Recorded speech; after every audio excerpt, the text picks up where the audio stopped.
Кон дэлгүүр дээрээ барив бохис хийхгүй сайхан ажиллаж байлаа. Эхлэн орж ирэнгүүтээ "За Коно чи өнөөдөр үнэхээр их сайн ажиллаа. Өнөөдөр манай нэг ээлжтэнгийн ажилд нь ерөөсөө ирэхгүй юм шиг байна. Чи оронд нь сайхан зогсоод өгөөч" гэж Конч ухаан тас төвшөөрч "За би ер нь хичээлдээ тарсны дараа ер нь бүтэн цагаар захирлаа би зогсоод өгье" гэж хэлдэг. Захирал нь баярлаад түүнд урамшуул болгож хідэн тогтвортой мөнгө саваагаад "Чи үнэхээр сайн ажилласан шүү. Чи энэгээр ном худалдаж аваад чамд хамаагүй дээр байх." Баярлсан Кон бэлгтэй мөнгийг нь шүүрч авангуудаа "Баярлалаа захирлаа. Таны ачийг чи хизээч мартахгүй" гэж хэлдэг. Энэ үед нүдний жилтэй паркийн ухаан алтан цохиж унгаас нь Жин Мэнитэй ярьж байна. Мэни би одоо л ойлгох шиг боллоо. Сүүлчийн хичээл байсан юм уу? Би ингээд зодоонд гайгүй болсон гэсэн үг үү гэд манай хүнч гинэн цайлган сэтгэлээр найзыгаа бодоол хөрхиж аваас асуугаад байгаа юм бэлээ. Тийштэй өшөө манчин чамаа зүгээр л туршиж үзсэн юм аа. Чамаа хичээлээ хэр сайн хийсэн бэ наа? Зодооны хичээлээ хэр сайн хийсэн байна гэдгийг чинь шалгах гэж байсан гэж хэлэн гэж бодоо юу гэснээр царийн хойс хийгээд шилэн үттэй новш минь би чанд хэлээ өстэй сургууль дотор байж захтай бигээ танихгүй юм шиг байя. Миний нэр мэрийг эн тэнд хэлээд битгий яваад бай гэж хэлээ өстэй новш минь. Чээч ста нэрээ нэр шиг өрөвдөлтэй хог новш юм да.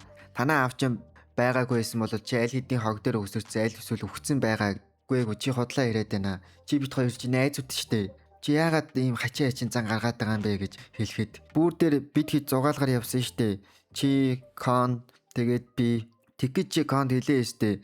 Би Жинтэй дотны найзууд гэх ухааны юм хэлсэн биз дээ. Би Сэмэрхийг сонссон штэ. Чи яасаа үлэн чихтэй юм бэ? Тэр мэрийг сонссон юм аа. Тэрэн дээр гэвэл анханасаа угаасаа би Кон гэдэг тэнэг жингэртэй чинь би унтахыг хүсдгээсэн. Тэгэл амын дагуулад сайн хүүхдийн дүр үзүүлсэн юм. Түүнээс олвол надад ямар ч хамаа байхгүй гэснээр гидс рүү нэг илгдэж авангуудаа чам шиг суул дараа амтныг бүрэн хүчээрээ зохиж чадахгүй юм аа. Дэндүү хөвийг болохоор зүрхчин зогсож гоод байна штэ.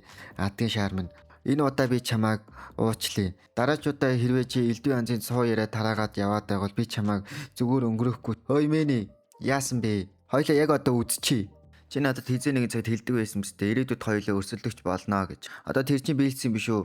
Наашаа хүрээд ир гэж Мэнэд хэлвэ. Чи яасаа хөөрцөн бацаан бэ? Ганц хоёр цоглоо гэд өөрийгөө ихэд боддог болоошо. Аливаа ахын чамд хичээл заая гэд Мэнэ түүнийг наашаа хүрээд ир гэж хэллээ. Уурсан чинь хүчтэй гүйж ирээд шулуун цохилт хийхэд Мэни зүрөө хамгаалт хийгээд болтож байгаад нүүрлүүн тас хийтлэн цохоод газар их хүртэл унгаад өгчвөө.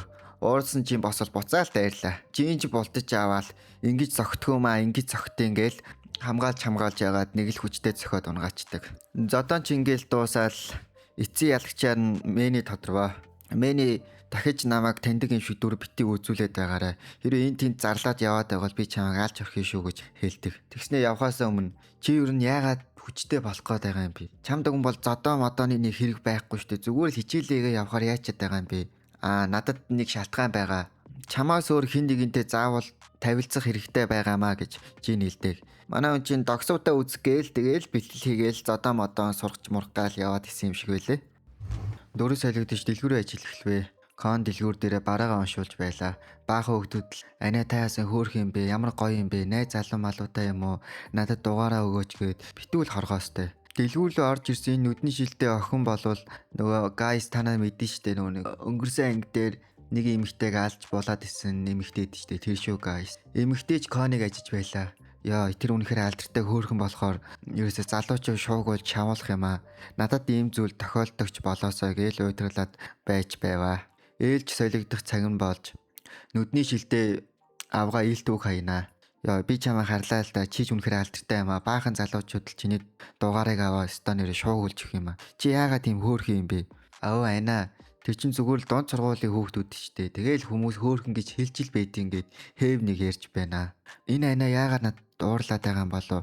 Яах вэ ийхүү? Ер нь энд сайн сэтгэл гаргана гэд нөгөө захирлынхаа өгсөн ваучерыг түүнлүү сарваагаад анаа энийг харин манай захирлагаас тээ та бит хоёрыг хуваагаад ав гэж хэлсэн юм аа гэж. Нүдний жилтэй аваагийн улам уурн хүрээд хайшин бэ наад захирал чинь чамд л өгсөн гэж би бодоод байна штэ. Чамаа хөөрхөн болохоор өгсөн байхтай л гэж би бодоод байна штэ. Чи намайг өрөвдөд байгаа юм уу? 30 гарсан хүүхэн би энэ дэлгүүрт ажиллаж байгаа чам тийм өрөвдөлтэй харагдаад байна уу гэд маш ихээр ууралдаг. Конч тайвшруулах гад энийг авчхаа гэж хэлдэг. Тайвширсан бололтой нүдний шилтэй аваач сэтгэл санаа гундаа болохоор л уурлаад хэлчих шиг боллоо.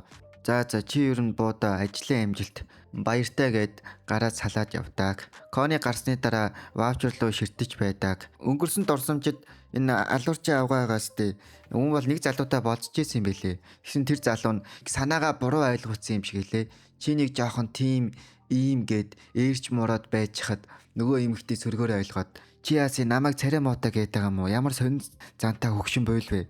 За би ер нь явлаа. Чиний над муухай царийг харахыг хүсэхгүй байна гэд хөөрхий алуурч охин гомдоод яваад өгчдөг. Гэтэ манай нөхөр жоохон сталкер юм шиг байлээ. Дөнгөж танилцсан залууга дараа нь сталкер хийгээ дагаад явж байлээ. Тэгээ дагаж явж байгаа цонхоор харвал нэг эмэгтэй утсаар нэг эмэгтэйтэй чигтэйхэн айлгуудад стон дээрээ сайхан дэйт хийгээд байж илээ. Мань эмэгтэй ч уур нь хүрсэн болтой түүнийг хараад зогсож байдаг. Октод угаасаа тэгээл ямар нэгэн болж бодохгүй зүйл байгуул тэгээл найз хүүхэндээ ховлол хэлдэж штэ. Би нэг 40-тэй нэг ахтай болсон юм а. Энэ станы хачин заваа шижгийн нэг лүүсэр хөгшин төгзөг байна. Энэ хөгшин боёлыг ер нь чи яг гэж надад танилцуулсан юм бэ гэд найз руугаа ууралж гардаг. Ингээд алуурч авгаач өөрийнхөө эмзэг дурсамжийг бодоод байж явах үед нэг хүн орж ирээд юм бичүүлж байлаа. Энэ угаасаа догсоо хулгайч байж таардаг. Та энэ барааныхаа он сар хугацааг нь харсан уу гэд илүү дутуу юм асуудаг. Наадхаа зүгээр л бичүүлээ. Надаас юу ч битгий асуу. Юу та ясаа юу гэсэн бэ? Чи яас ядаргаатай үслийн жингэр вэ? Надаас юу ч битгий асуу гэж би чамд хэлээ өстэй гэж догсоо ууралдаг.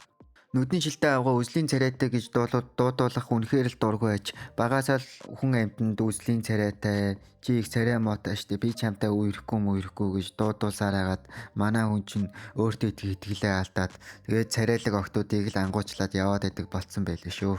Догсоо үгэн энэ үгийг албаар хэлдэг бөгөөд 2-3 хоногийн өмнө хүүгээ дагаж явж байхдаа энэ нүдний шилтэй аваа хүн алж байхыг нь олоод харцдаг. Тэгээд л өдсөн янзтай ингэж хэлсэн байдаг. Тэгснээр нөгөө өвгөн чинь за ахыгаа уучлаарай. Ах нь харин жоохон сэтгэл санаа гондоо олоод нэг муухай зухааг хэлжлээ. Хүн өөрийнхөө хэр хэмжээ өөрийнхөө үн цэнийг мэддэг байх нь үнэхээр гоё байдэн штэ. Миний дөө гэж хэлээд гараад яваад өгнөө. Гэртээ догсоо ирээд элдв янзын зүйл бодож байна. Хүн алж талсан хөрөөдгийн хөрөөдөө шатаахын шатаагаа тиймэрхүү үзлийн бодлуудаа бодож байхдаа яах вэ? Цаашид юу хийх вэ гэж бодож байдаг. Угаасаа тэгээд л догсоо үгэнд дормжлуулчаал юу гэж зүгээр суух вэ? Нүдний шилтэй авгаач Facebook-ийн Twitter ч гэх юм уу ямар нэгэн платформ дээр настай байрын ахгүй цүнх дүүрэн мөнгөө манай дэлгүүр дарахад явцсан юм шиг байна. Үзэж харсан хүн байвал яаралтай холбоо бариад өгүүлээч гэсэн утга агуулгатай мессеж бичсэн байдаг. Энэ мессежээрээ нүдний шилтэй авгаа ямар нэгэн өршөө авах гэж байгаа юм шиг болтой.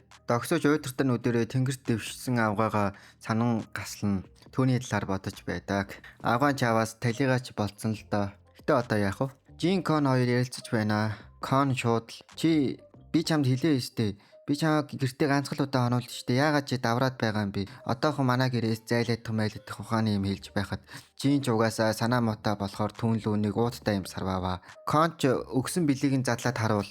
Пүү нэг хүүртэг байна. 1,560,000 воны үнэтэй байлаа. Амьдралдаа ийм их үнэтэй билег авч үзээгөө болохоор конч бүр хачин болоод галзуурхаас наагу болоод чи чин тэнийг юм уу тэнийг махан толгоо минь яагаад ийм үнэтэй хувц авч байгаа юм бэ? Энэ хувцс чинь баг миний сарын цалин байж штэ гэж ууралж гардаг. Жинж учир байдлыг нь ойлгохгүй. Би зүгээр л танаа гэрт хонохоос амар даарад исэн юм аа. Тэгээ танаа гэр чи амар хүүтэн яаж байгаа чи яас даарч ийн өвөө чин даарч ийн. Тэгээд л би хувц авсан юм аа.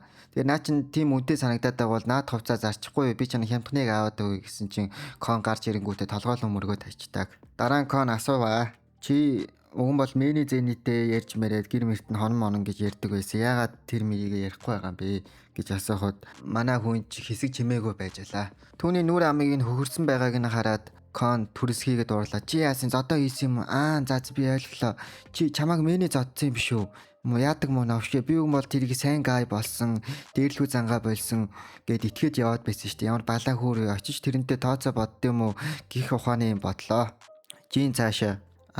Чиний яг бодож байгаа шиг зүйл биш ээ. Зүгээр л би найзтайгаа муудалцсан юм аа. Яг үндэ Коно юм байгаа. Би яг үндэ муу хүн л дээ. Юу яриад байна? Яагаад вэ? Чи бодоод үзэхгүй юу? Хэдий ингээд биеийн хувьд доожаагүй тоёхон биетэй ч гэсэн миний доторх араат нь бол амар аимшигтай муу хүн байд юм аа. Чи бодоод үзэлтэй. Хэрүү Миний доторх араатын жинхэнэ хүн байсан бол юу болно гэж бодож байна. Бүр аимшигтай зүйл болно штэ. Тийм болохоор би муу хүн. Чи муу хүн биш ээ. Хэдийгээр чи доожаагүй дорой битэй ч гэсэн муу хүн гэж би л бодохгүй байна. За юу. Тэр одоо энэ яриагаа сайхан марти заа юу. Жинд итгэл найдвар төрсөн болтоо Коноос асууж байна. Хэрвээ би муу хүн болчихвол чи яах вэ? Хэрвээ чи муу хүн болвол тэр үед чинь би чамд ухамсарын шанаа өгнө. Үсэрдэлчин алгадаад авна гэж Кон хэлдэг. Шүн болж Коны амд сангаад бослоо.